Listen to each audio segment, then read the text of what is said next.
Et on va enchaîner immédiatement avec le premier des deux panels qui va porter sur plus spécifiquement l'IA générative, donc l'utilisation, l'impact de l'IA générative là, sur la promotion de l'EDI en enseignement supérieur. Et pour animer ce premier panel, c'est Andréane Sabourin-Laflamme là, que j'invite au micro. Voilà. Très bien. Alors, bonjour tout le monde. Merci beaucoup, Frédéric. Très heureux de vous avoir avec nous aujourd'hui.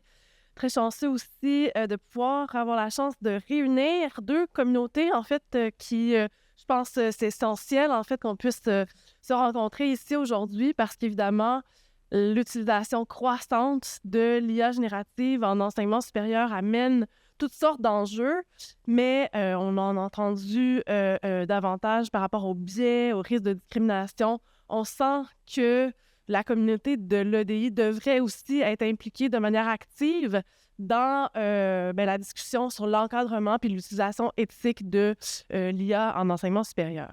Donc, peut-être juste pour le dire rapidement, donc Frédéric a dit que l'événement d'aujourd'hui avait été rendu possible par un financement du PIN, mais on a eu la chance également d'avoir un second financement qui, cette fois-ci, va nous permettre de développer ce qui se veut un peu un guide, un outil de réflexion, d'accompagnement pour une utilisation de l'IA en enseignement supérieur qui soit conforme aux principes et aux valeurs de l'EDI.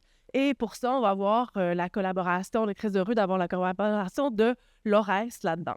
Donc, peut-être qu'éventuellement, on pourra poursuivre cette discussion-là qui fera un pont entre les communautés, puisqu'on aura un travail, nous, à faire de propositions, de lignes directrices, de balises, d'outils d'aide à la réflexion pour l'utilisation donc éthique de l'IA en enseignement supérieur.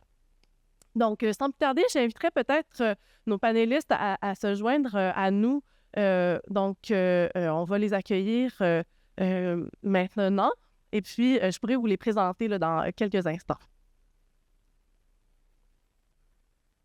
Sans plus tarder, je vais vous présenter nos panélistes. On est très heureuse d'avoir ces trois personnes avec nous qui sont des expertes en éthique de l'IA aussi, et donc en lien avec les technologies numériques en éducation.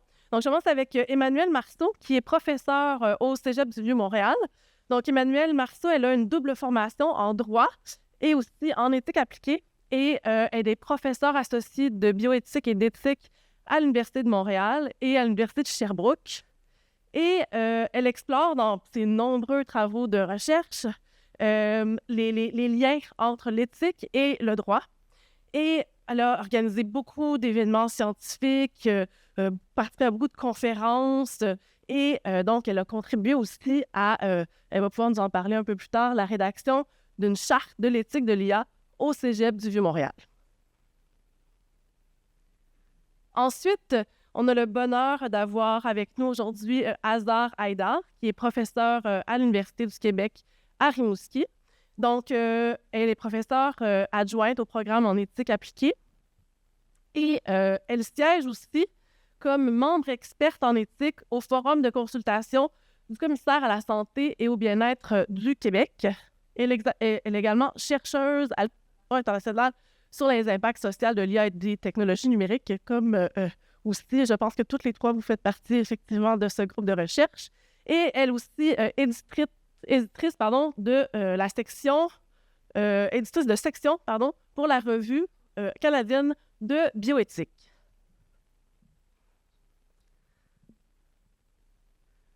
Et ensuite, nous avons avec nous aujourd'hui Valérie Psyché, qui est professeure en technologie éducative et formation à distance d'éducation et de l'Université à distance de TÉLUQ, affiliée à plusieurs observatoires, instituts de centres de recherche dans le domaine des sciences cognitives, du numérique, de l'IA en éducation. Je ne vais pas toutes les nommer parce qu'il y en a plusieurs, mais l'OBVIA, I2, IA, etc. Et oui, elle est également membre du comité scientifique de l'International Conference on Computer in Education, et elle collabore à énormément de projets de recherche sur la technologie en enseignement. Donc, avant de commencer notre panel, j'aimerais peut-être faire juste une petite introduction sur l'état des lieux en ce moment en éducation en lien avec l'IA.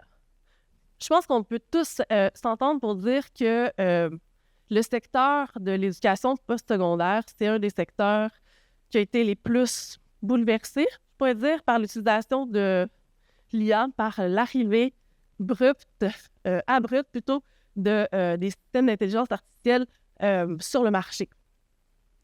Maintenant, combien de personnes utilisent l'IA au quotidien aujourd'hui? Les études disent qu'aujourd'hui, il y a à peu près plus de la moitié des étudiants qui utilisent l'IA dans le cadre de leurs travaux académiques. Et dans le cadre de leurs pratiques professionnelles, il y a énormément de gens qui l'utilisent aussi. On utilise de plus en plus l'IA dans nos pratiques professionnelles, dans nos pratiques pédagogiques aussi. Et donc, on sait que l'IA peut faire plusieurs choses pour nous. Elle peut générer du contenu sur demande à partir de différentes requêtes. On sait aussi qu'elle offre beaucoup d'opportunités aux étudiants, aux professeurs. On parlait un peu plus tôt du consensus de Beijing, de l'UNESCO, qui nous disait que, en fait, on pourrait peut-être penser que l'IA peut être utilisée pour favoriser l'accès à l'éducation à différentes populations marginalisées. D'un autre côté, on peut se demander si, au contraire, l'IA pourrait contribuer à accentuer certaines inégalités qui sont déjà existantes. Donc, on en a parlé un peu plus tôt, on sait que l'IA est susceptible de reproduire certains biais qui sont présents dans ces données d'entraînement et qu'on peut penser que ces biais-là peuvent être non seulement reproduits, mais amplifiés. Par exemple, puis je vais vous donner la parole dans quelques instants, mais c'est un peu pour mettre la table. On sait qu'il y a des études qui démontrent que le modèle de Stable Diffusion, quand on lui demande de générer des images de personnes qui occupent des emplois bien rémunérés, il va avoir tendance à générer des images de personnes qui ont la peau claire. Puis à l'inverse, quand on va lui demander de générer des images de personnes qui occupent des professions comme fast food worker en anglais ou social worker, c'est des personnes qui vont être générées, qui ont des images, ça va être des images de personnes qui ont la peau plus foncée. Donc, dans les modèles de langage, et c'est ça qui va être notre thématique d'aujourd'hui, dans les modèles de langage, comme ChatGPT ou les autres Claude, etc., on sait qu'il y a aussi ces biais-là qui sont présents, qui sont peut-être moins visibles, mais ils sont présents. Et on sait, par exemple, qu'il existe ce qu'on peut appeler des associations linguistiques qui sont très, très stéréotypées. Par exemple, quand on tape flight attendant, on va avoir un champ lexical qui est presque exclusivement féminin. Même chose pour secretary ou medical assistant, alors que lawyer ou judge, ça va être associé à donc un champ lexical qui est plus typiquement masculin. Donc, ce qu'on veut faire aujourd'hui, dans le cadre de ce panel-ci, c'est de discuter des avantages, des possibilités, mais évidemment aussi des risques du recours à l'IA générative dans le secteur donc de l'enseignement supérieur, au regard principalement des principes de l'EDI. Alors, ma première question pour nos panélistes, et je vais vous laisser le loisir de répondre à votre convenance, c'est la suivante. Est-ce que, à votre avis, et dans quelle mesure l'IA peut soutenir et favoriser les principes de l'EDI en enseignement supérieur? Bon, je sais pas si une d'entre vous veut briser la glace. Oui, je veux bien briser la glace. Bonjour.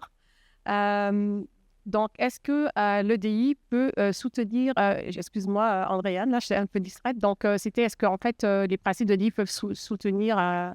En fait, la question, c'est peut-être plus l'inverse que je l'avais posée, mais on pourrait aussi aborder dans cet angle-là.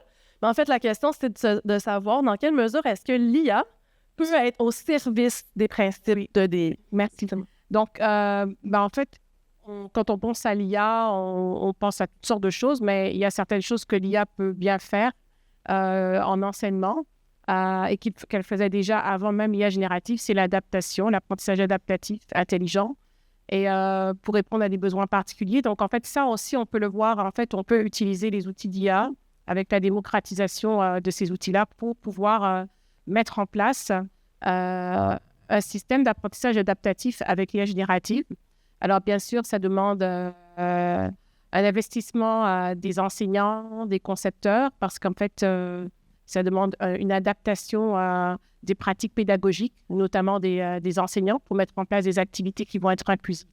Mais, mis à part cet aspect plus pédagogique, la technologie permet déjà de mettre en place, de répondre à des besoins pour des personnes qui sont, mettons, en situation de handicap, par exemple, en faisant la génération de textes, en offrant, par exemple, des options de variation sur un même texte pour répondre à des niveaux de compréhension différents, par exemple.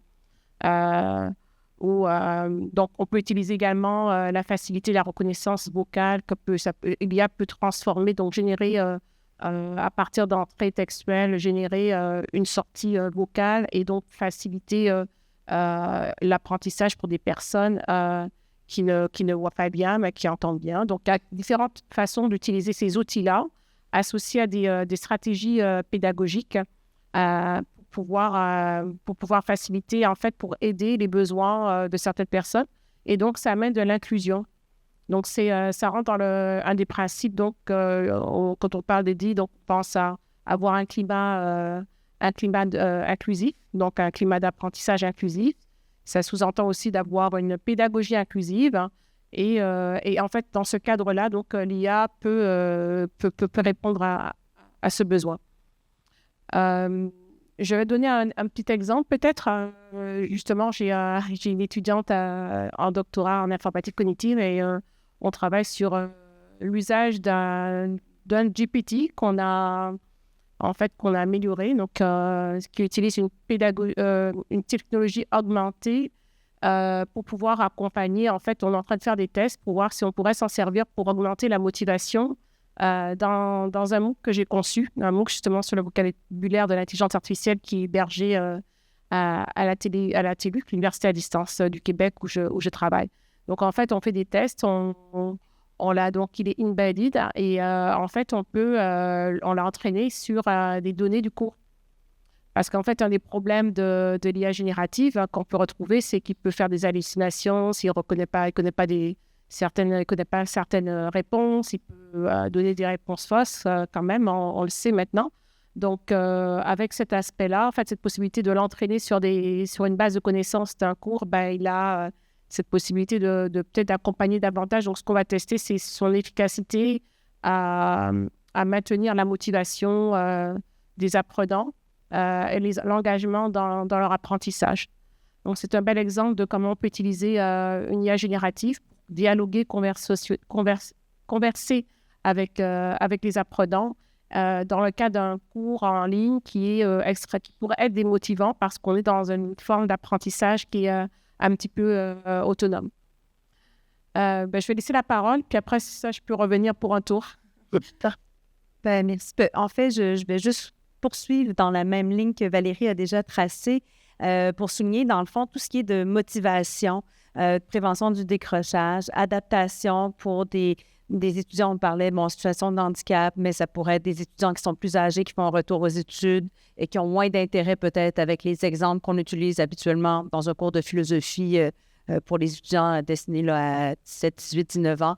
Donc, bref, on peut penser à toutes sortes de situations où des fois les gens sont moins accrochés, les gens sont moins motivés parce que c'est un contenu peut-être plus général qui touche moins leur intérêt. Bon, je suis une professeure de philosophie, vous voyez peut-être ici l'intérêt, mais d'avoir justement une forme de tutorat intelligent, un robot qui pourrait un chat qui pourrait répondre à des questions, fournir des exemples qui soient peut-être plus en lien avec le profil, les intérêts, le parcours des étudiants, leurs besoins. Leurs limites. Donc, en ce sens-là, on peut voir tout ce qui peut être très positif pour prévenir le décrochage. Et je vais arrêter là, mais je reprendrai la balle pour dire, comme toute chose, il y a aussi un versant peut-être un petit peu plus sombre de la force. Donc, peut-être je ne répéterai pas ce qui a été dit sur la personnalisation de l'apprentissage, l'adaptation, mais je souhaiterais mettre en lumière que quand on parle de l'inclusion, il ne faut pas oublier qu'il faut parler de l'inclusion au début, en amont. Donc, quand on va développer un outil d'IA qu'on va utiliser en enseignement supérieur, il faut déjà penser à comment le concevoir d'une façon inclusive. Parce qu'un outil inclusif avec un environnement d'apprentissage inclusif, c'est là où on pourrait avoir comme un résultat positif pour l'apprentissage, pour le développement aussi des compétences des apprenants. Merci beaucoup. Bien, effectivement, ce qu'on voit, c'est qu'il y a énormément d'engouement. Pour l'IA, il y a énormément d'investissements aussi. On ne se le cachera pas. Puis il y a une multiplication de produits qui sont destinés à l'éducation. Il y a un nouveau domaine, en fait, qui s'appelle le AI Ed, qui existe maintenant et donc qui est en pleine effervescence. Maintenant, évidemment, ce qu'on veut faire, c'est aborder aussi l'envers de la médaille puis se poser la question à savoir, bien, est-ce que l'intégration de l'IA générative en enseignement supérieur pourrait pas, au contraire, venir saper les efforts qu'on fait en matière d'EDI? Et est-ce que peut-être qu'on pourrait penser que ça puisse aussi générer des nouveaux types d'exclusion, par exemple?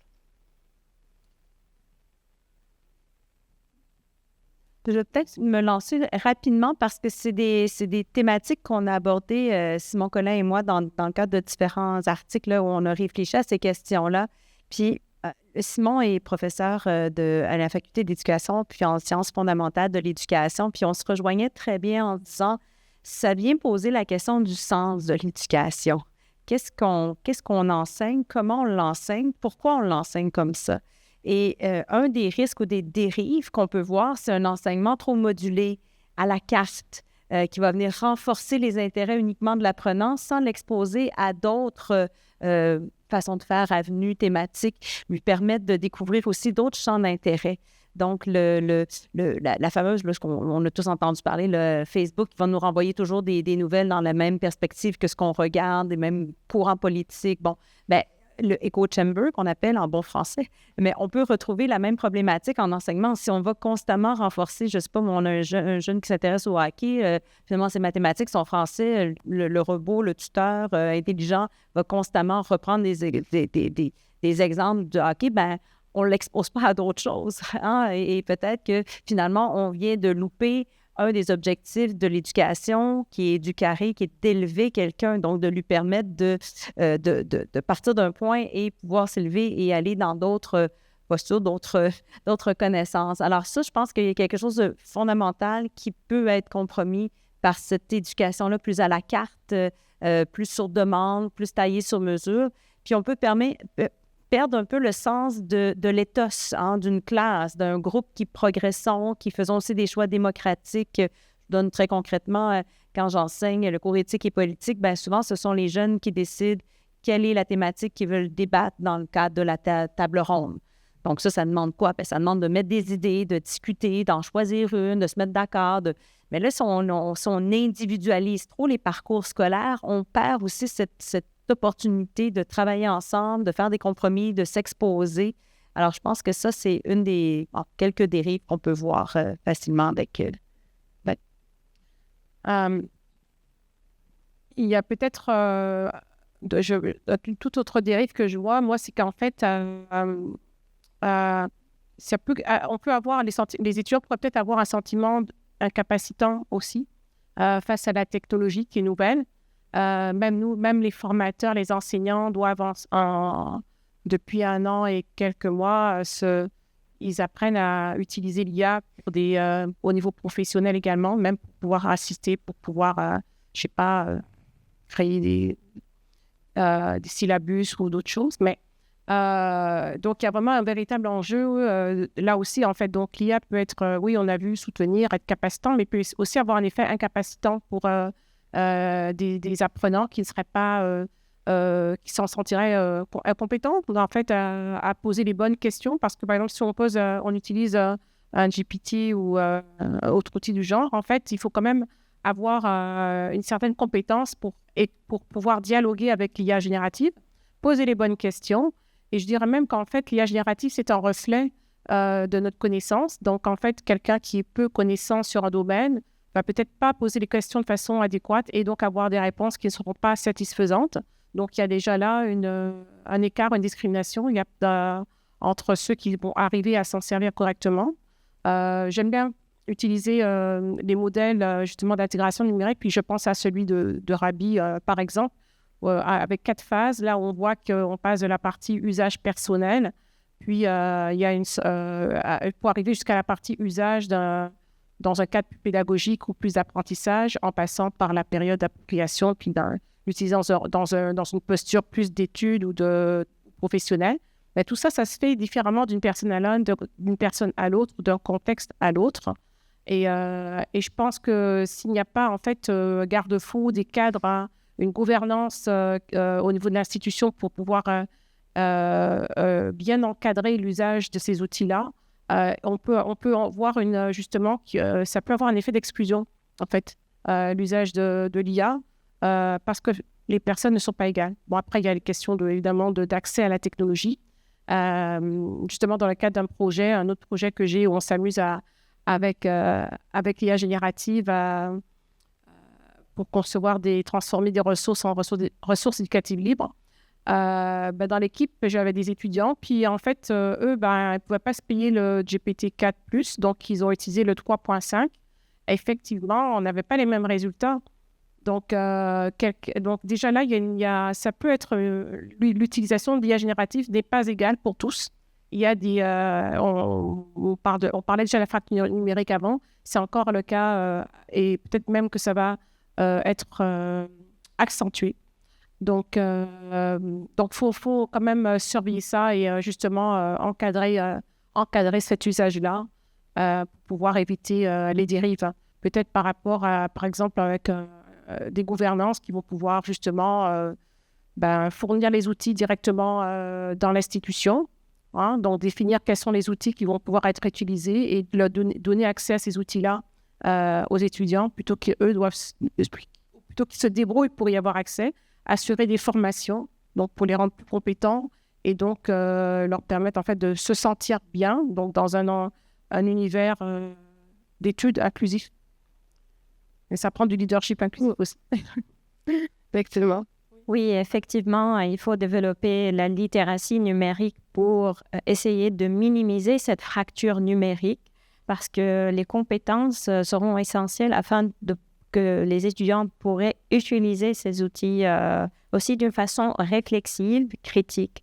Je parlais justement avec Sylvain et on parlait de ChatGPT et l'utilisation de cet outil-là. Donc, on a été comme prof, comme enseignant, un peu surpris quand les étudiants ont commencé à l'utiliser. Là, on pourrait facilement repérer quand un étudiant utilise ChatGPT. Moi, je dis ça à mes étudiants. Je n'ai pas de problème que vous utilisez ChatGPT, mais ne faites pas du copier-coller parce que vous n'allez pas avoir une réflexion critique particulièrement dans le domaine de l'éthique où la réflexion, elle est vraiment cruciale.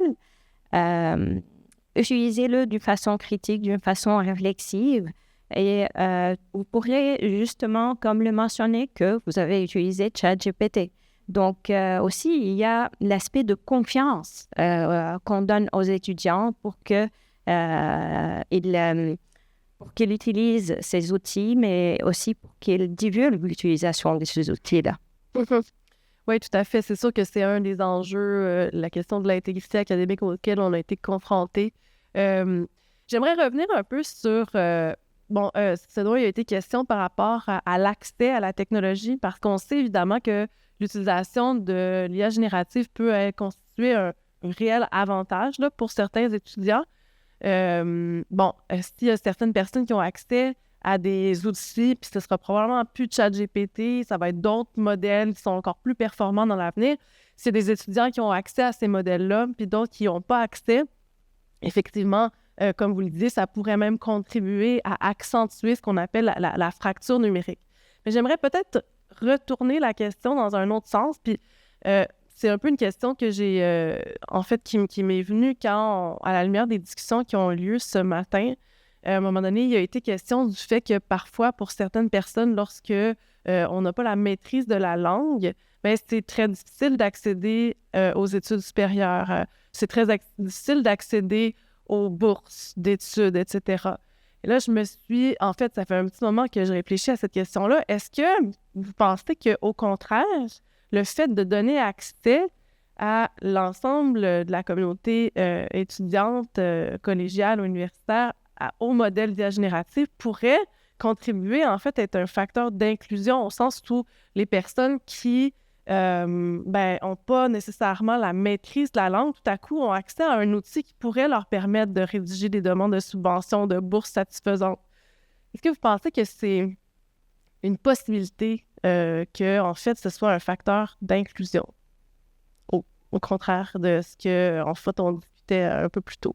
Le fait qu'on ait accès aux outils d'IA générative, est-ce que ça pourrait être considéré, en fait, comme un facteur d'inclusion, à votre avis?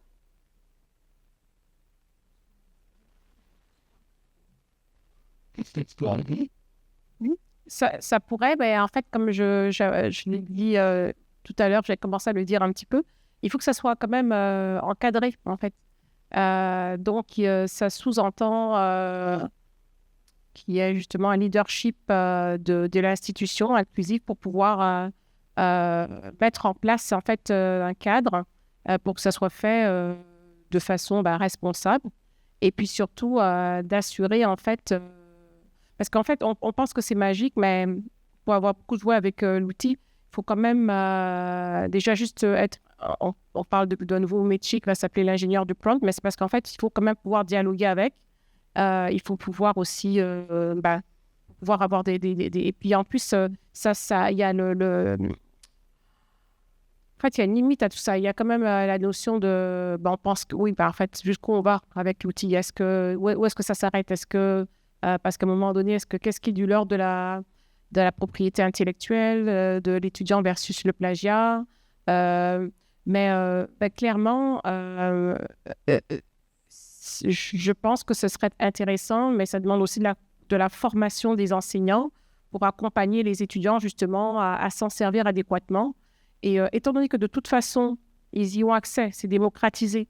Donc, ce serait vraiment se leurrer que de penser qu'on peut pas, en fait, qu'on va continuer à faire comme avant. Donc, effectivement, il faut s'en servir, l'intégrer dans les disciplines.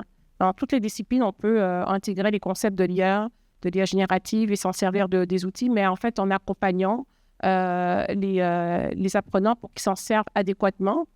Et ça sous-entend, il faut former les enseignants à bon accompagnement. Il faut repenser, en fait, les apprentissages pour pouvoir vraiment prendre appui, en fait, sur ces outils-là pour qu'ils soient vraiment des assistants, car c'est bien ça leur rôle, en fait, qu'on voudrait leur attribuer. Ils ne pourront pas remplacer les enseignants non plus. Donc, vraiment, à ce moment-là, oui, c'est quelque chose on s'en va vers ça probablement de toute façon. Merci. Je m'inscrirais un peu en complémentarité, mais aussi j'irais un peu différemment. Je pense qu'effectivement, il y a plusieurs niveaux à ta question, mais au plan institutionnel, je peux peut-être parler, je pense que c'est un bon moment, de la charte de l'IA au Cégep du Vieux-Montréal. Donc, en 2019, notre DG voyait le raz-de-marée s'en venir et a dit qu'est-ce qu'on peut faire comme maison d'établissement d'enseignement supérieur. Et elle m'a mandatée également avec un autre professeur d'informatique pour soutenir, aider les réflexions en matière d'éthique et d'IA au Cégep. On a fait notamment une tournée des départements, là, c'était 2019-2020, imaginez, pour... c'était l'ancien temps, pré-pandémie. Donc, faire un peu... amorcer un dialogue, voir est-ce que les profs utilisaient l'IA, comment ça se pointait dans leurs disciplines respectives. Et on a fait un portrait qui est disponible sur le site du Cégep du Montréal, là, si ça vous intéresse de le consulter. Et c'était assez étonnant, surprenamment, il y avait déjà des profs, notamment de l'éducation physique, qui utilisaient des SIA. Puis là, on est comme, oh, OK. Notamment aussi les ressources humaines avaient fait des profils, des tests psychométriques au lieu de faire appel à des psychologues industriels, avaient utilisé une firme qui faisait l'IA. Bon, bref, on a découvert que finalement, il y en avait plus qu'on pensait déjà dans notre Cégep. Et là, ça fait déjà 4 ans. Mais ça a amené finalement le besoin de dire comment on balise ça, comment on se donne des repères. Et c'est pas simple parce que juste, je reprends ta question, de dire, est-ce que c'est une meilleure inclusion de permettre ChatGPT pour, disons, la rédaction de demandes de bourse de financement? C'est pas une question qui est simple à répondre. Je pourrais pas dire oui, non. Comme bonne éthicienne, je dirais, il y a plusieurs questions, puis ça dépend. Ça dépend comment la bourse est attribuée, pourquoi, qu'est-ce qu'on se donne comme balise, qu'est-ce qu'on veut favoriser. Si on veut favoriser l'excellence, on a peut-être un petit problème ici d'intégrité, de dire, là, on va largement, si on veut favoriser justement l'inclusion des gens qui sont habituellement moins. Alors, tout ça peut venir influencer notre décision. Et pour revenir à ce qu'on a fait au Cégep, c'est qu'on a amorcé des travaux pour se donner des repères pour aider le questionnement et la prise de décision par les différentes instances. On peut penser à des profs, des départements, des services, là, conseillers pédagogiques, d'orientation, bref, qui seraient peut-être tentés soit de développer ou de faire appel à une IA pour peu importe la tâche là, qu'ils ont à accomplir. Donc, elle est disponible en ligne. Ça a été le fruit de longs travaux qui ont duré presque 3 ans, beaucoup de consultations. J'ai rédigé, je dirais, les grandes lignes, mais vous comprenez, évidemment, on ne peut pas écrire à une communauté, mais ce n'est pas le fruit de mes réflexions uniquement, mais pas du tout. Au contraire, on a fait une journée sur l'IA en 2021 où on avait des questions ciblées pour les participants au Cégep, qui étaient majoritairement des profs, mais aussi des professionnels, pour connaître c'était quoi leur appréhension, c'était quoi les bénéfices, qu'est-ce qu'ils verraient dans une charte, justement, pour une IA responsable. On a analysé les résultats, puis à partir de là, on a construit cette charte-là qu'on a soumise à la consultation, qui est revenue pour commentaire, qu'on a retravaillé. Bon, bref, vous voyez un peu ça a été très consultatif et on l'a lancé, la charte, en juin 2023. Elle est aussi disponible sur notre site. Puis, on a aussi mis 2 comités institutionnels pour aider la réflexion en IA, donc un comité consultatif en IA et un comité aussi qui va être plus faire de la veille et pédagogique en IA pour avoir cet encadrement un peu plus structurel, je dirais, au niveau de l'établissement. Fait que pour reprendre ta question, Andréane, c'est sûr, si on a à se questionner, est-ce que c'est permis, est-ce que ça serait une bonne chose, ça serait des belles instances pour amener ces réflexions-là, puis je pense les approfondir. Mais d'entrée de jeu, moi, j'aurais tendance à vraiment essayer de ne pas avoir une réponse pour l'ensemble des bourses ou l'ensemble même des cours, parce qu'on l'entend. Certains vont dire, il y a des cours que oui, ça se prête mieux utiliser l'IA. D'autres, c'est presque un incontournable. Je pense en design de présentation, il y a des profs qui disaient, nous, on leur demande de faire un portfolio en ligne. Là, si vous me dites qu'il ne faut pas qu'il y ait d'IA, on a un problème avec notre plan de cours. Bon, bref, alors, ça va être très variable et je pense qu'il faut vraiment creuser puis entendre les différentes perspectives par rapport à cette question-là pour essayer de faire les meilleurs choix. Effectivement, c'est une question un peu complexe et il n'y a pas de réponse facile, mais je vais sortir un peu de l'enseignement parce que quand on parle de subvention, de rédaction d'une subvention, on parle également de la recherche. Donc, quand on utilise un outil d'IA pour rédiger une demande de subvention, on est dans ce domaine-là et on se questionne. Déjà, le Conseil des académies canadiennes, il a fait sortir un rapport en 2023, je pense, sur comment on pourrait utiliser l'IA dans le domaine de la recherche et la rédaction de subventions en était une. Mais si moi, comme prof, je veux rédiger une demande de subvention ou bien, je ne sais pas, un étudiant, une demande de bourse en utilisant l'IA pour développer son projet de recherche, genre, quels sont les critères, sur quels critères il sera évalué? Est-ce qu'on va repenser le critère de mérite et d'excellence pour prendre en considération qu'il y a un aspect non humain qui est inclus? Donc, c'est vraiment, je pense, une question un peu complexe, mais c'est sûr qu'on doit repenser nos modes d'évaluation pour intégrer cet aspect-là. Je voulais juste rebondir sur parce que là, vous avez ouvert la porte sur la recherche. Oui, c'est ça. Je vais la refermer bien vite, là, mais c'est un peu tentant. Non, parce que j'ai un collègue qui a fait une recherche justement sur cet aspect-là. En fait, c'est à l'heure de penser que dans le but de la recherche, les gens n'utilisent pas l'IA actuellement pour publier des articles scientifiques. Et en fait, ça a été démontré qu'en fait, il y a des moyens de retrouver les articles qui sont publiés dans des revues, dans des journaux et qui ont été en partie écrits avec l'IA générative. Donc, en fait, c'est pour ça que je disais, en fait, c'est comme un tsunami, en fait, qui est arrivé en novembre 2022. Et maintenant, on doit faire avec.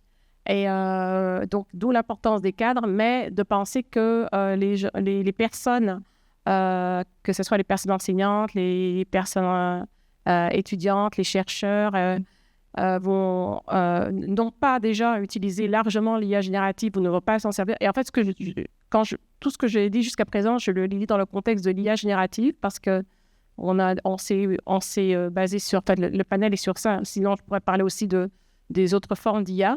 Mais il y a donc un véritable enjeu là, clairement, parce que c'est déjà en cours. C'est déjà... les étudiants s'en servent. Donc, il faut encadrer tout ça parce que c'est clair que c'est déjà largement utilisé par toutes les parties prenantes. C'est vraiment tentant aussi, c'est ça, d'aller parler de la recherche, puis on va essayer de se limiter parce que même l'intégrité en recherche, même avant l'IA générative, c'est le New England Journal of Medicine qui évaluait qu'environ 30% des articles publiés étaient fallacieux ou problématiques. Donc, il y a des fois des données qui font un peu peur. Et là, si on met justement l'IA générative, il y avait des présentations qui montraient carrément là, du recensement d'articles, puis on voyait encore les traces de « ceci a été rédigé par ChatGPT-4 ».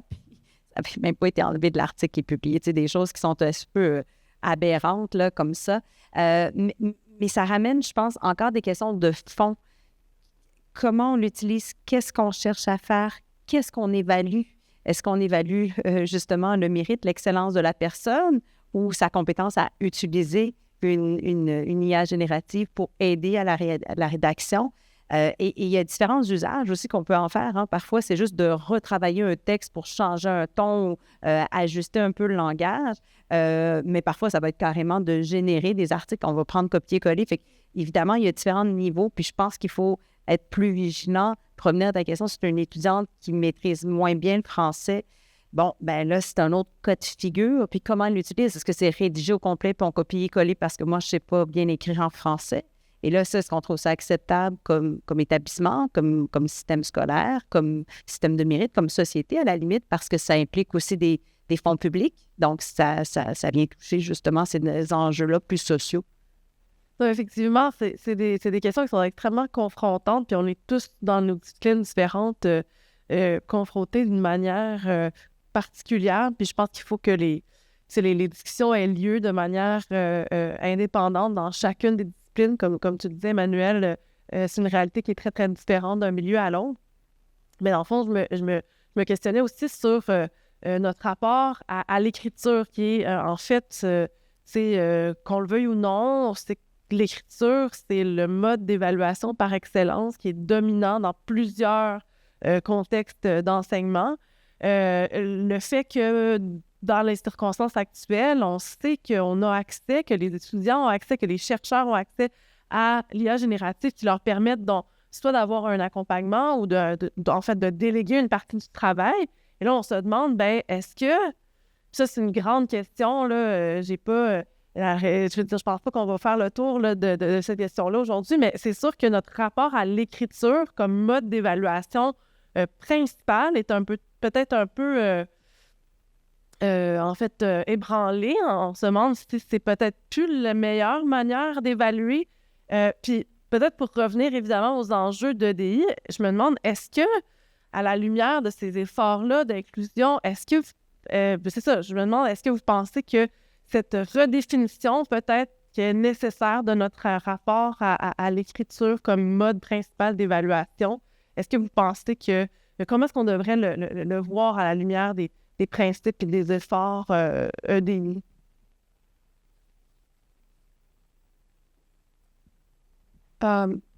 Tu parles spécialement de l'écriture, donc de la rédaction pour... si on regarde ça d'un côté inclusif, mais je me rappelle en fait de discours même de certaines personnes, de collègues à un moment donné qui disaient, mais en fait, cet outil-là, qu'est-ce qui nous permet de faire? L'IA générative va permettre de rendre le processus d'écriture un peu plus égalitaire, parce qu'on n'est pas tous égaux à ce niveau-là. Il y a des gens qui sont, même s'ils ont le même niveau de connaissance que d'autres, mais ils vont en plus avoir une compétence additionnelle, en fait, une meilleure compétence en écriture, en rédaction, en communication, en vulgarisation. Bon, ceci dit, ChatGPT est assez standard dans ses réponses, mais on peut déjà... Il y en a qui me disaient, mais en fait, ça, quand j'écris mon texte, puis qu'après, je le passe dans ChatGPT, déjà, il corrige toutes les fautes. Il peut reformuler, puisqu'on peut lui demander de... reformule-moi ce texte-là pour que ça soit un petit peu plus... avec un ton plus scientifique, mettons. Forcément, il élimine certaines inégalités. Après, c'est ça, c'est qu'on ne peut pas en fait dire oui, tout est bon, tout est. En fait, il y a quand même des limites à cette réponse-là, mais voilà, c'est que quand même, il y a cette possibilité de limiter en fait certaines inégalités ou de faciliter même cette décompréhension. Si on parle de l'écriture, le revers de la médaille, c'est la lecture. Le revers de la médaille, donc faciliter en fait, par exemple, en sortant un texte compliqué, en demandant à l'IA d'en donner plusieurs versions pour plusieurs niveaux de compréhension, déjà là, ça limite certaines égalités, ça permet de rendre l'apprentissage plus égalitaire. Mais là encore, en fait, l'outil en tant que tel peut... j'ai donné un exemple sur l'évaluation, en fait, sur une recherche que j'avais lue. Bon, alors, en fait, les auteurs disaient, bon, voilà, donc avant, on évaluait les travaux, et il y avait quand même des biais. Il y a des biais humains. Parce qu'en fait, il y a 3 types de biais. Hein. Il y a le biais des données, il y a le biais des algorithmes, puis il y a le biais qui vient des humains. Et pas seulement au niveau de la conception. Les humains interviennent à plusieurs endroits dans le processus, notamment au moment où on annote, en fait, on entraîne les systèmes. Ce sont des personnes, puis ça, on pourra y revenir, mais il y a aussi, là, encore une question d'équité des parce que ce sont souvent des personnes, on appelle ça les petites mains de l'IA, qui sont sous-payées et qui font juste ça, annoter, qui regardent des choses violentes et qui doivent limiter tout ce qui est interdit, enfin, des éléments qui sont à mettre de côté, censurés, pour pouvoir faire travailler ces systèmes-là. Donc, il y a des humains déjà là. Il y a des humains également dans la conception, mais il y a des humains, par exemple, qui interviennent à d'autres moments du processus. Et si je reviens à l'évaluation, en fait, on peut faire, si on fait une évaluation complètement avec des humains, il y a quand même des biais. Chaque personne a son contexte, a ses propres biais, et ils vont avoir forcément... ça va influencer l'évaluation des travaux, d'une recherche ou autre. Certains disaient, en fait, si on utilise une IA pour pouvoir évaluer, là, on élimine toute la partie, certains de ces biais-là, notamment les biais liés aux émotions, le ressenti, tout ça. Mais évidemment, il y a d'autres biais qui rentrent en jeu parce qu'il y a justement les biais algorithmiques. Donc, on ne s'en sort pas vraiment. Je pense que il y a en tout cas, c'est pas résolu, mais voilà. Donc, il faudra juste pouvoir maintenant aborder la chose autrement et voir, en fait, qu'est-ce que l'IA peut faire pour nous bien, qu'est-ce qu'elle peut moins bien faire pour nous et où est-ce qu'on met les limites. Je mets ça en coordonnées. Ça me fait perdre le fil. Oui, je pense que quand on parle de biais, parce que là, on est en train d'aborder, c'est vraiment un gros nerf de la guerre. On n'a pas tout à fait, je vais le nommer le problème de la boîte noire, on n'a pas tout à fait une compréhension de comment l'IA fonctionne. Bon, là, je vais ouvrir un petit peu plus que juste l'IA générative, là, mais même pour les concepteurs, après, on laisse un peu... comme un enfant, comment il apprend exactement le fonctionnement du cerveau. C'est ça un peu qui devient complexe et mystérieux. Puis dans le cas de l'IA également, là, je suis en train de lire un livre de Jorion, c'est quoi, l'avènement de la singularité, qui soutient, puis bon, c'est un auteur européen qui fait des travaux, qui fait plein de comités, mais qui soutient, dans le fond, la singularité, c'est le point de rupture où l'IA va carrément dépasser l'intelligence humaine. Puis il dit, ça en vient si on ne l'a pas traversé, ce point de rupture-là. Et c'est d'ailleurs ce qui inquiète beaucoup Yoshua Bengio, notamment, et d'autres, de dire, qu'est-ce qu'on est en train de créer? Comment on va installer une gouvernance par rapport à tout ça, cadre légaux, cadre éthique, mais coordonné aussi entre les différents pays.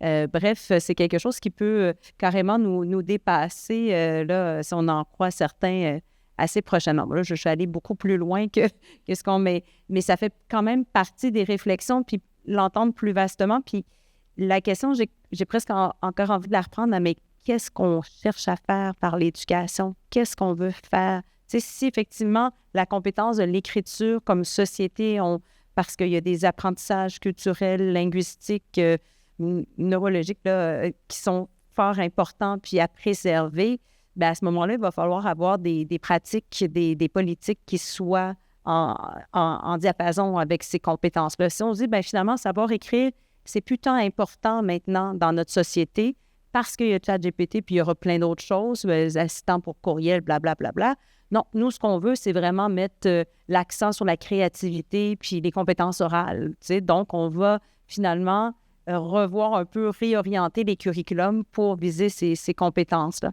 Fait que je pense qu'il y a vraiment, tu sais, c'est quoi la finalité, puis de réfléchir aussi dans quel monde on évolue et anticiper un peu dans quel monde nos jeunes vont évoluer, parce que ça va très vite. Si vous pensez que l'IA, ça se développe en termes d'années, je me suis fait assez reprendre, je peux vous le dire, c'est en termes de mois, voire de semaines. C'est très essoufflant finalement de suivre toutes les percées qui se font parce qu'évidemment, vous comprenez que ça vient de partout international. C'est un peu comme la COVID. La réponse a été très rapide quand même, relativement. Même certains avaient des doutes, mais ça a été un effort collectif très intense et c'est un peu ce qui se passe aussi présentement avec l'IA et on est vraiment dans une montée et c'est pour ça qu'on en parle partout. Mais c'est ça, c'est de voir un peu comment tout ça se situe, parce que je pense que ces questions-là sont indissociables de ta question que tu poses, bien, OK, papier, crayon, est-ce que c'est ça qu'on fait? Comment on évalue tout ça? Parce que je pense que c'est intrinsèquement lié. Hein? Il y a une quinzaine d'années, on parlait beaucoup, à quoi sert l'éducation? Est-ce qu'on forme des travailleurs? On forme des citoyens? Puis il y avait beaucoup de discussions là-dessus. Je ne sais pas si vous vous souvenez, ceux qui étaient dans le réseau de l'éducation. Là, j'ai l'impression qu'on est beaucoup là aussi, carrément, un peu plus le profil le fondamental, tu sais, à quoi... et sachant aussi qu'il y a plusieurs emplois qui vont être obsolètes, et de nouveaux qui vont apparaître. Donc, dans cette mouvance-là, qu'est-ce qu'on cherche à faire par nos DEC, nos bacs, nos maîtrises, nos doctorats qu'on octroie à l'enseignement supérieur?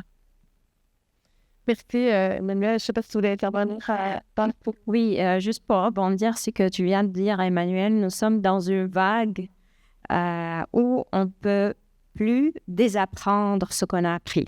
L'IA est là, elle va être de plus en plus présente, il faut s'adapter, il faut repenser beaucoup de principes, beaucoup de valeurs. Les principes sont là, les valeurs éthiques, les principes éthiques sont là, les valeurs sont là, ils ne vont pas changer, on a toujours besoin de transparence, mais comment adapter cette transparence à l'intégration de l'IA?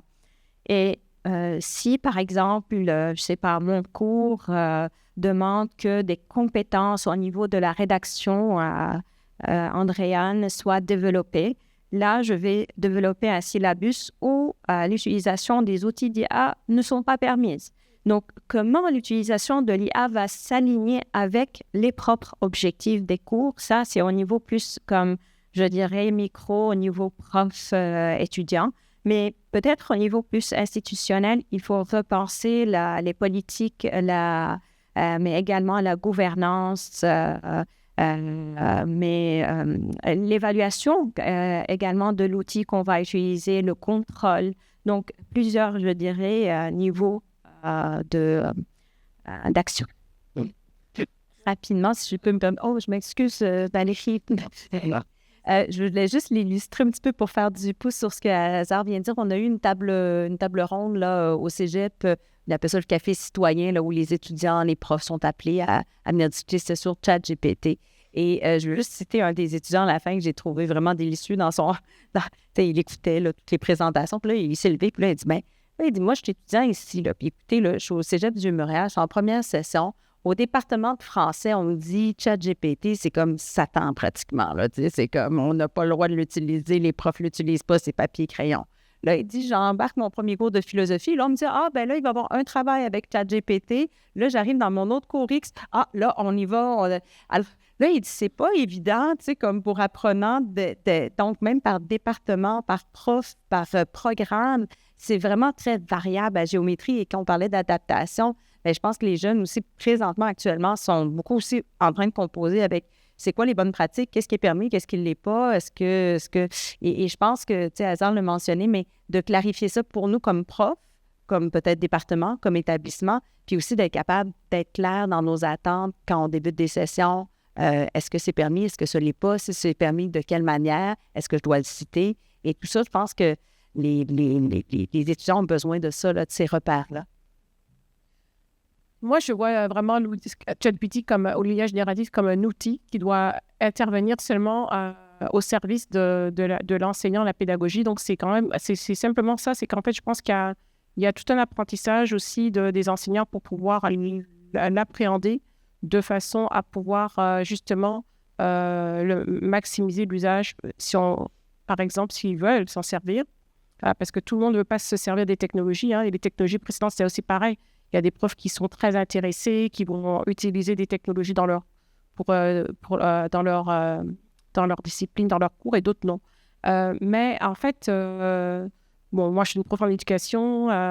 On travaille beaucoup sur l'alignement pédagogique, sur les objectifs pédagogiques de départ. En fait, c'est ça. En fait, qu'est-ce qu'on cherche à enseigner? Quel est l'objectif d'apprentissage? Quel est l'objectif visé? À partir de ça, l'IA générative, c'est juste un outil. Et par exemple, j'ai des collègues qui vont, par exemple, s'en servir pour vérifier si leurs questions... En fait, ils vont vérifier si leurs questions d'évaluation sont justement... Si ChatGPT peut répondre, c'est que, peut-être ils n'ont pas posé correctement leurs questions. Il faut revoir leurs questions pour que ça soit plus contextualisé. Donc, au niveau d'écriture, en fait, peut-être que certaines choses peuvent être enseignées grâce à l'outil, ne serait-ce que par exemple, j'ai lu un article dernièrement où je pense que l'enseignant faisait justement faire les étudiants travailler un texte, mais d'abord de l'utiliser avec GPT et de venir en classe. Ça peut ouvrir, et à ce moment-là, d'avoir une sorte de débat, de travailler sur, en fait, avoir l'esprit critique, donc sur la rédaction qui a été faite par l'outil, et ça amène justement à aller plus loin au niveau de la rédaction en tant que telle. Donc, il y a différents moyens de prendre appui sur ces outils-là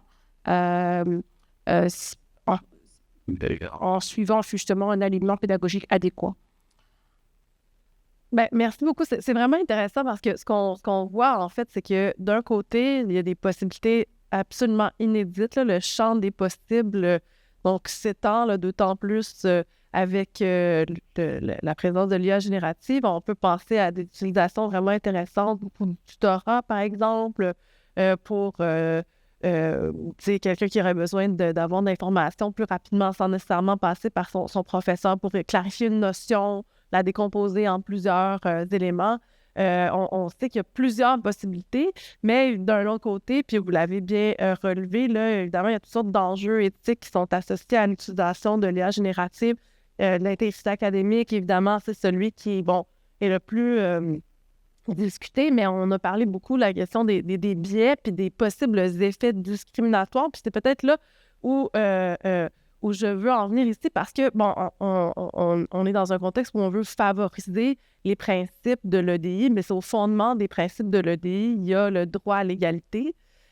Puis quand on parle de discrimination, mais c'est ce droit-là, en fait, qui est menacé fondamentalement. Donc, on est de manière encore plus fondamentale donc confronté là, à ce droit-là qui peut être qui peut être bafoué dans certains contextes. Là.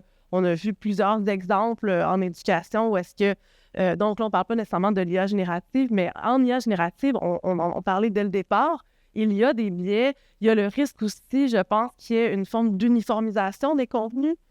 Plus qu'on fait appel à l'IA générative pour générer des questions, du contenu pédagogique. On le disait d'entrée de jeu avec Laurès, que le contenu qui est majoritairement utilisé pour l'entraînement de ces modèles-là, c'est un contenu qui est assez homogène, en fait, puis qui représente probablement les groupes dominants de la société. Donc, on peut se demander s'il n'y a pas un risque aussi d'homogénéisation du travail académique de manière générale. Donc, mais si on revient peut-être à la question du risque de discrimination, qui est peut-être finalement le plus grave ici, là, je pense, puis vous corrigerez si je me trompe, mais au fond, on peut se demander qu'est-ce qu'on peut faire pour éviter ce risque-là? Est-ce qu'il y a des pistes de solutions pour éviter que l'utilisation accrue de ces modèles-là ait des effets discriminatoires?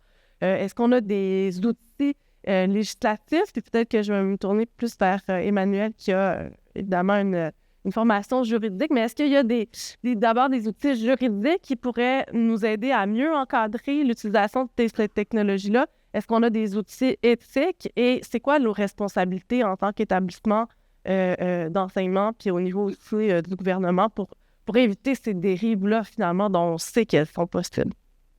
C'est vraiment une bonne question. Je vais juste faire une mini parenthèse pour revenir au tout début de ton intervention quand tu disais, est-ce qu'il y a d'autres enjeux? Je pense qu'il y a un enjeu qui est important aussi de souligner qu'on n'a pas abordé depuis le début. C'est toute la question aussi de l'autonomie de l'enseignant. C'est-à-dire que si j'utilise ChatGPT pour faire mon cours, faire mes questions d'examen à quelque part, où elle est, moi, mon apport comme professionnel responsable d'un contenu, de la démarche pédagogique. Et c'est là, des fois, là, quand on abdique trop à la machine, je vais dire ça comme ça, là, l'image, mais c'est là qu'il y a une perte de sens, qu'il y a une perte d'autonomie et qu'il y a des plus grands risques de dérive. Donc, tu sais, dans les usages, on en a moins parlé, ça m'amène, mais dans les usages, il y a aussi tout un lot d'enjeux éthiques qui sont reliés à l'IA. Donc, je fais ma mini parenthèse pour revenir à ta question. Bien oui, il y a un encadrement juridique dans lequel l'IA s'inscrit. On peut parler, évidemment, au Québec, au Canada, on a des chartes. Je parlais de discrimination, de Charte des droits et libertés, la Charte canadienne qui est inscrite dans la Constitution depuis 1982, qui a un article qui porte spécifiquement 15.1 sur les différentes modalités de discrimination qui a été utilisée ad nauseam par la Cour suprême pour intervenir dans des situations où il y avait de la discrimination. Donc, le fait qu'il y ait de l'intelligence artificielle, ça ne va pas empêcher ces recours-là qui existent déjà en fonction de la Charte canadienne. Charte québécoise qui s'applique entre les personnes ou entre le gouvernement et les personnes et même les entreprises. Donc, une portée encore plus large que la Charte canadienne. Donc, on a quand même au niveau de la discrimination des recours. Ce qui risque d'être difficile, ça va être au niveau de la démonstration. Comment puis-je démontrer que le collège... je te réserve, André Laurendeau m'a refusé pour être étudiante en technique de l'éducation à l'enfance. Puis il y a eu une discrimination parce que finalement, j'étais trop vieille pour devenir éducatrice en garde, par exemple. Tu sais, d'abord, c'est fictif. Mais comment je fais pour faire la preuve de ça? Comment je fais pour savoir ça, minimalement? Et c'est là, je pense qu'il y a vraiment un travail et des réflexions à y avoir. J'ai des collègues en droit qui ont publié tout récemment un livre qui s'appelle « Responsabilité IA ». Donc, réfléchir le concept de responsabilité civile. Là, je m'excuse, je sais que la plupart, vous n'êtes pas des juristes. Puis la responsabilité civile, finalement, c'est quand je commets une faute, quelqu'un subit un dommage et il y a un lien de causalité entre mon committement de la faute, donc ma faute et le dommage que la personne a subi. Donc, ils se sont amusés à réfléchir comment ce sont deux civilistes, Marie-Ève Lacroix et Nicolas Vermès, deux civilistes qui se sont amusés à réfléchir comment notre droit était déjà prêt, selon eux, quand même à faire face à des procès où on poursuivait, disant j'ai subi un dommage d'une discrimination, d'un refus, d'une perte d'opportunité compte tenu d'une erreur, d'une discrimination, d'une intelligence artificielle. J'étais au lancement qui était au CRDP et vous savez, c'est difficile de retrouver plusieurs personnes en personne pour des activités. Là, on le voit souvent, les gens préfèrent être en ligne. Mais je vous dis, la salle était pleine à craquer, des juges, des avocats qui étaient là parce qu'on voit que la question, elle est tout à fait actuelle et se pose et va se poser de plus en plus devant les tribunaux. Donc, il y a un encadrement au plan législatif qui existe. Bien sûr, vous avez lu les journaux. On demande qu'il y ait plus, et avec raison, on demande, entre autres, là, au Canada, qu'il y ait une loi qui soit adoptée. C'est long, on va y arriver éventuellement, mais l'adoption de loi est toujours assez longue. Donc, pour essayer d'avoir encore plus de temps, plus d'intervention, l'Union européenne vient d'adopter sa loi. Donc, c'est en train de se faire, si je peux dire. Puis maintenant, rapidement, parce que je ne veux pas trop monopoliser, mais c'est une belle question.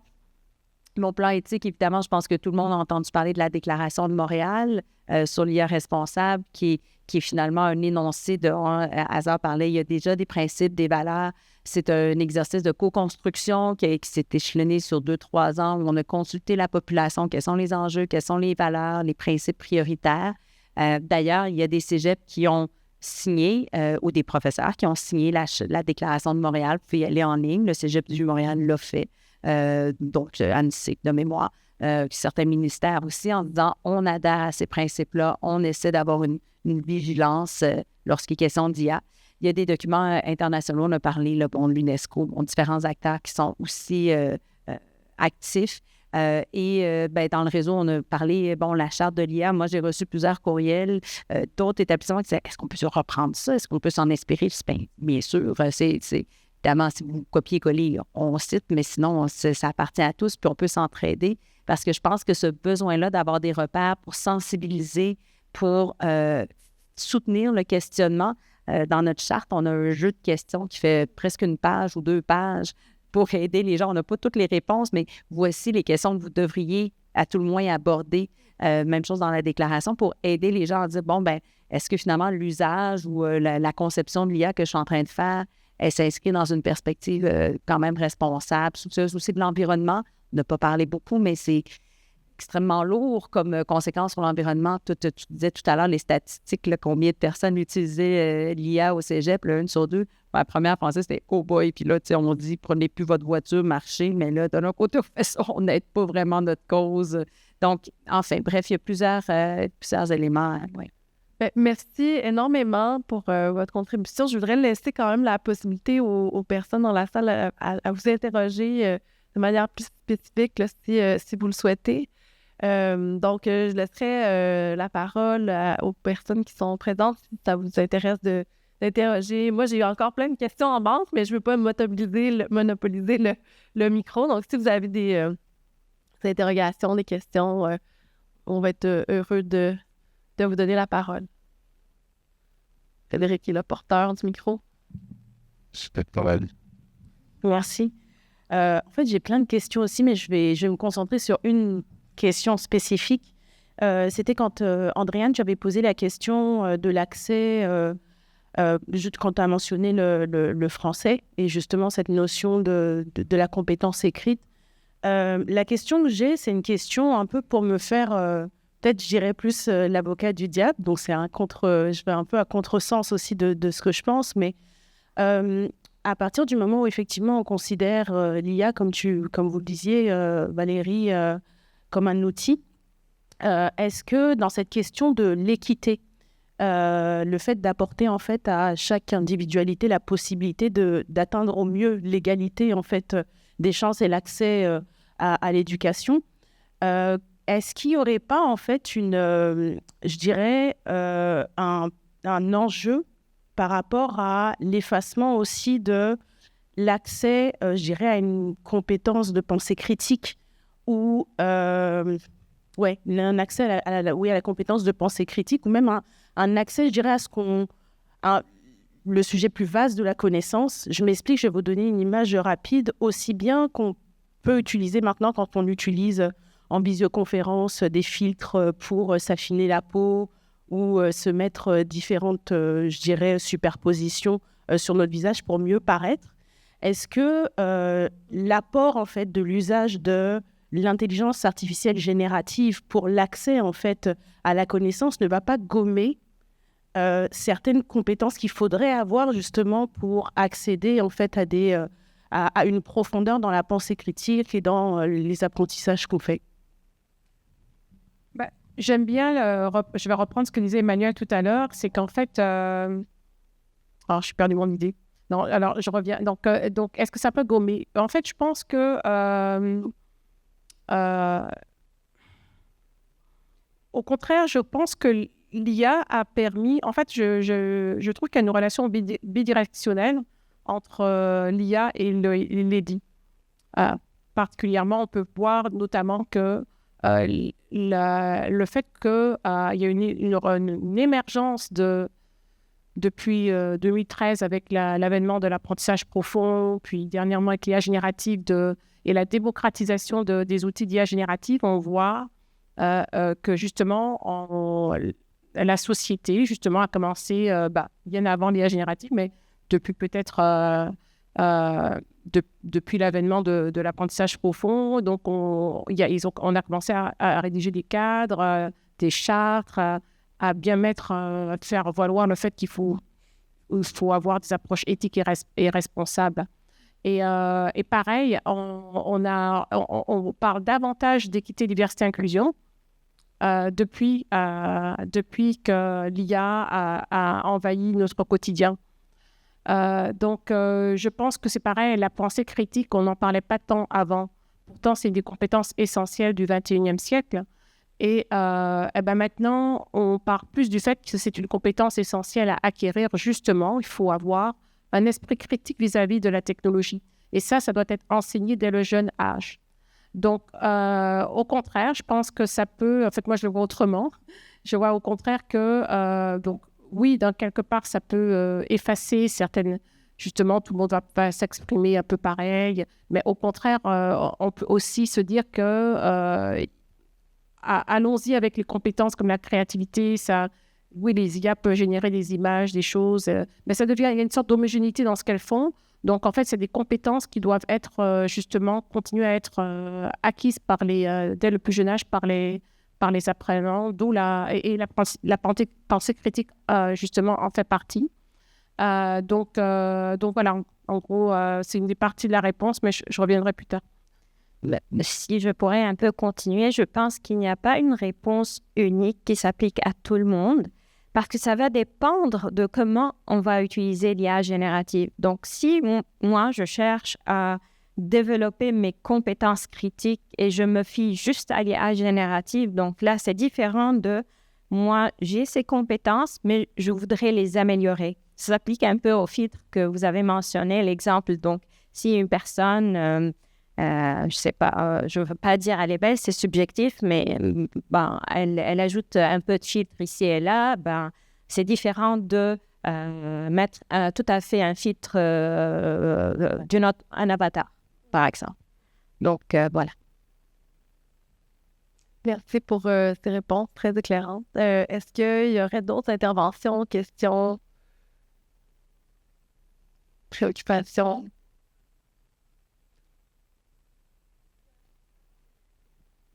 Donc, il y aurait un commentaire dans le clavardage.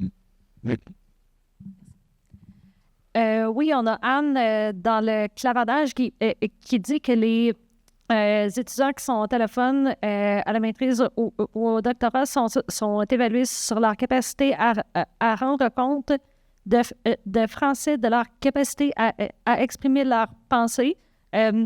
L'arrivée de l'IA est un outil d'équité. Mais s'il n'y a pas de règles claires et de révision des critères d'évaluation, ils sont pris au piège et s'exposent à des risques de plagiat. En leur demandant leur avis, nous pourrions avoir des réponses. Est-ce que vous voudriez intervenir ou répondre à la question? Donc, peut-être juste une amorce, là, puis vous pourrez compléter, mais c'est sûr que actuellement, les universités et les cégeps ne sont pas tous rendus au même niveau, n'ont pas tous les mêmes lignes directrices pour leurs enseignants, leurs professeurs, et idem pour leurs étudiants.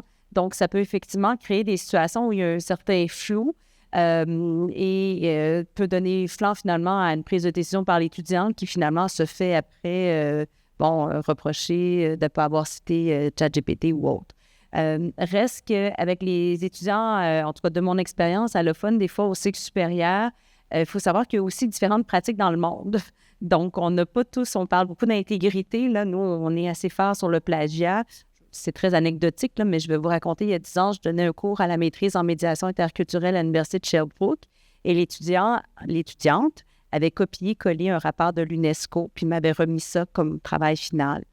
Donc, évidemment, comme prof, vous comprenez que je suis allée discuter avec l'étudiante, puis elle était en bas de sa chaise, puis elle dit « Mais je comprends pas. » Elle dit « Moi, j'ai tout fait, mes travaux universitaires, en copiant, collant des rapports internationaux, d'autres rapports. C'est ce qu'on nous demande de faire, c'est ce qu'on nous enseigne à l'université. » Donc, fin de l'anecdote. Mais il y a ça aussi, donc clarifier aussi en fonction, parce qu'il ne faut pas sous-estimer, les pratiques peuvent effectivement varier, diverger. On le voit juste au Québec, maintenant on va revenir face à l'IA générative, on le voit d'un département à l'autre, comment on va l'aborder, mais il faut aussi garder ça plus vastement. Je pense que ça fait déjà 2 ans, 3 ans qu'il y a plusieurs conférences, forums pour discuter, pour brasser des idées. Reste qu'on attend quand même des lignes directrices des ministères, des universités pour essayer le plus possible d'éviter des dérapages, puis que quelqu'un se retrouve dans une situation de « ben c'était pas clair » ou « je le savais pas » ou « c'est pas comme ça que je l'avais compris ». Donc, je pense que ça peut aider à régler ou prévenir ces situations-là. Merci beaucoup. Je crois que notre temps est écoulé, donc il ne restera plus qu'à remercier nos panélistes. Merci beaucoup.